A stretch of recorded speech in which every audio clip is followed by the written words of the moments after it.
সুপ্রিয় দর্শক বন্ধু, মানুষ হওয়ার সহজ পাঠ এই অনুষ্ঠানের 10ম পর্বে আপনাকে স্বাগত জানাই। একথা আমরা অনেকেই বলি, আমরা আমাদের সন্তান সন্ততিদের বলি, শিক্ষক শিক্ষিকা তাদের ছাত্রছাত্রীদের বলেন, বাবা বড় হয়ে মানুষ হও, মানুষের মতো মানুষ হও। কিন্তু মানুষ বলতে আসলে কি বোঝায় তা কিন্তু আমরা অনেকেই জানি না। অনেকে আবার বলেন মান আর হুঁশ থাকলেই সে মানুষ। এই হুঁশ এর যে সংজ্ঞা সেটাও আবার এক একজনের কাছে এক এক রকম, বিষয়টি আপেক্ষিক। তাই আমাদের এই ধারাবাহিক অনুষ্ঠান মানুষ হওয়ার সহজ পাঠ। আমরা সমাজবিদ্যা, মনোবিজ্ঞান, জীববিদ্যা, নৃতত্ত্ববিদ্যা এইসব বিভিন্ন বিষয়ে গবেষণা করে আমরা জানতে চাইছি কিভাবে একজন মানুষ প্রকৃত অর্থেই মানুষের মতো মানুষ হয়ে উঠতে পারে।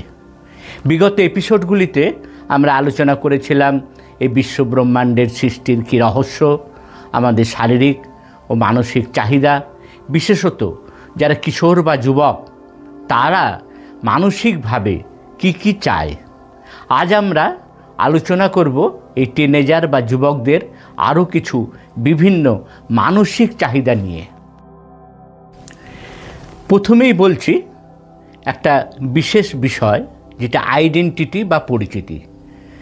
প্রতিটি মানুষই তাদের সামাজিক ও সম্পর্কের যে প্রেক্ষাপট রয়েছে তার মাধ্যমে কিন্তু তাদের একটা নিজস্ব পরিচয় তারা কিন্তু খুঁজে বেড়ায়।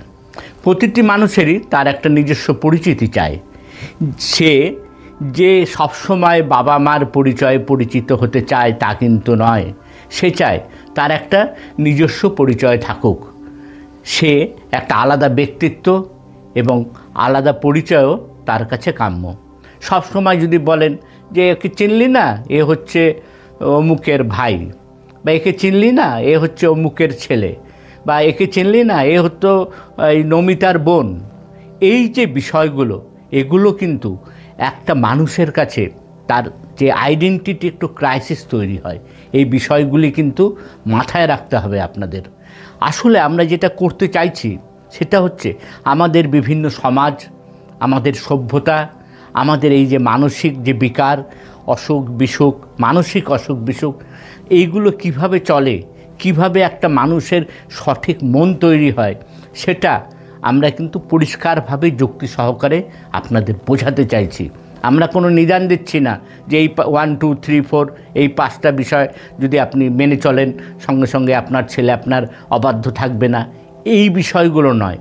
আমরা একেবারে মনোবিজ্ঞান, তার সাথে নৃতত্ত্ববিদ্যা, জীববিদ্যা সব কিছুকে মিলিয়ে আমরা একটা যুক্তিবাদী বিষয় আপনাদেরকে বোঝাতে চাইছি, এবং সেটা আপনারা বুঝে আপনারা সঠিক আচরণ করবেন, যাতে আপনার স্বামী বা আপনার স্ত্রী, আপনার ছেলে বা আপনার মেয়ে, আপনার পারিপার্শ্বিক সবাই মানুষের মতো মানুষ হয়ে উঠতে পারে। ট্রান্সসেন্ডেন্স অর্থাৎ যার বাংলা করলে বোঝায় যে ছাপিয়ে যাওয়া বা অতিক্রম করা। কোনো না কোনো দিকে প্রতিটি মানুষই চাইছে সে যেন তার আশেপাশের বা অন্যদের থেকে যেন সে ছাপিয়ে যায়। সে যে দিক থেকেই হোক না কেন, প্রতিটি মানুষের ভিতরে এই বাসনা থাকে। যেমন নির্মল সবসময় ভাবে যেন সে এই যতীনের থেকে এগিয়ে থাকে। দুজনেরই একই মুদি দোকান। নির্মল চায় তার সেলটা যেন খুব বেশি হয় যতীনের থেকে, এবং যতীনও হয়তো সেরকম কিছু চাইতে পারে। এই যে ছাপিয়ে যাওয়ার যে মানসিকতা, এই যে ট্রান্সসেন্ডেন্স, এইটা কিন্তু প্রতিটা মানুষের মধ্যে থাকে। এখন বিশেষত যারা পরিচিত মহল তাদের মধ্যেই এই বিষয়টা হয়ে থাকে। একে অপরের সাথে একটা প্রচ্ছন্ন লড়াই চলে। কবিগুরুর সেই গান্ধারীর আবেদনের সেই কথাটা মনে আছে? কবি বলছেন, যদি হতো দূরবর্তী পর নাহি ছিল ক্ষোভ, সর্বরীর শশাধর মধ্যাহ্নের তপনের দেশ নাহি করে। তারপরে আসছি সাবসিস্টেন্স অর্থাৎ অস্তিত্ব প্রকাশ।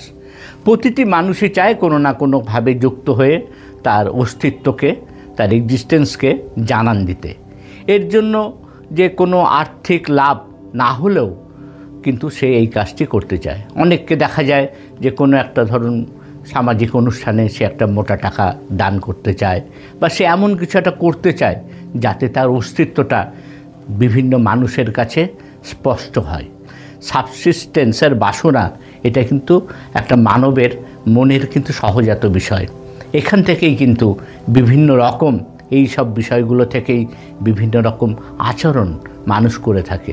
আমরা সেগুলোর বিস্তারিত ব্যাখ্যায় পরবর্তীকালে যাব। এখন আমরা এই সব বিষয়গুলির সাথে, চাহিদাগুলির সাথে, মানসিক চাহিদাগুলির সাথে আপনাদের একটু পরিচয় করিয়ে দিচ্ছি। আন্ডারস্ট্যান্ডিং বা বোঝাপড়া। আমরা যারা বড়রা আরেকটা ভুল সবসময় করে থাকি, যে কোনটা ভালো কোনটা খারাপ বাচ্চাদের বা যারা আমাদের অনুজ তাদের বোঝানোর সময় সব সময় চেষ্টা করি। ছেলে মেয়ে একটু বড় হলে আমাদেরও কিন্তু পাল্টানো উচিত। তাদের থেকে কথা শুনবেন, তাদের এই ধরনের উপদেশ কম দেবেন। কোনটা ঠিক আর কোনটা ভুল তা সামাজিক ঘাত প্রতিঘাতের মধ্যে দিয়ে একটা মানুষ কিন্তু নিজে নিজেই শিখে ফেলে। কেউ দেখে শেখে, কেউ ঠেকে শেখে, আর ঠেকে শেখাটাই কিন্তু দেখা গেছে প্রকৃত অর্থে শেখা। তাই বোঝাপড়ার বিষয়টা রাখতে হবে। সব সময় তাদেরকে আপনারা গাইড করতে চাইবেন না, বা গাইড করা উচিত নয় আপনাদের। মানুষ হওয়ার সহজ পাঠ এই ধারাবাহিক অনুষ্ঠানের মধ্যে দিয়ে আমরা প্রতি সোম, বুধ ও শুক্র সন্ধ্যায় আপনাদের কাছে আসছি ইন্টারনেট বা বিশ্ব তরঙ্গের মাধ্যমে। আপনি বা আপনারা আপনাদের ছাত্রছাত্রী, ছেলে মেয়ে, স্বামী অথবা স্ত্রীকে সাথে নিয়ে এই অনুষ্ঠানটি দেখুন। আমাদের মতামত দিন, পরামর্শ দিন। প্রশ্ন থাকলে আমাদের কমেন্টস বক্সে লিখে জানান। পোস্টটি শেয়ার করুন, পেজটি লাইক করুন, ফলো করুন, পাশে থাকুন, সাথে থাকুন।